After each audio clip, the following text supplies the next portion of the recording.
Phone से call कैसे connect होता है थ्रू टावर। बेसिकली क्या होता है, जब हम कॉल लगाते हैं तो हमारे फ़ोन से इलेक्ट्रोमैग्नेटिक वेव्स निकलती है जो कि हमारे नियरेस्ट टावर तक जाती है। हमारा नियरेस्ट टावर जो है वो सेकंड टावर जिसे हम कॉल कर रहे हैं जिस पर्सन को, उसके नियरेस्ट टावर जो होता है उस तक कनेक्शंस क्रिएट करती है और डेटा हमारे सेंड करती है। बट ये डेटा जो होता है ये वेव के थ्रू नहीं होता है। अगर वेव के थ्रू होगा तो इसके बीच में अगर ट्रीज आते हैं या घर आते हैं या बिल्डिंग्स आती हैं तो वो ब्लॉक कर देता है, और ये जो वेव्स होता है ये इतना ज़्यादा पावरफुल नहीं होता है कि ये इतने लंबे डिस्टेंस तक कवर कर पाए।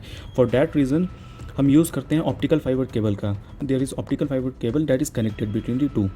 सो ऑप्टिकल फाइबर केबल क्या करता है, वो वायरलेस कनेक्शन को लेता है, उसे इलेक्ट्रिकल सिग्नल में कन्वर्ट करता है और उसे मूव कराता है बिटवीन दी टू टावर्स। दो टावर के बीच में मूव होता है, और फिर जब ये सेकंड टावर तक पहुंच जाता है हमारा कनेक्शन, फिर ये सेकंड टावर जो होती है वो वायरलेस कनेक्शन क्रिएट करती है फिर से, और वो जो नियरेस्ट डिवाइस में जिसे हम कॉल कर रहे थे उस पर्सन के फ़ोन पे वो शो करता है इनकमिंग कॉल। देन अब इस टावर को कैसे पता चलेगा कि हमें इसी टावर को डेटा भेजना है, इसी को कनेक्ट करना है, इसी को कॉल करना है। तो यहाँ पे रोल आता है हमारा MSC का, मोबाइल स्विचिंग सेंटर।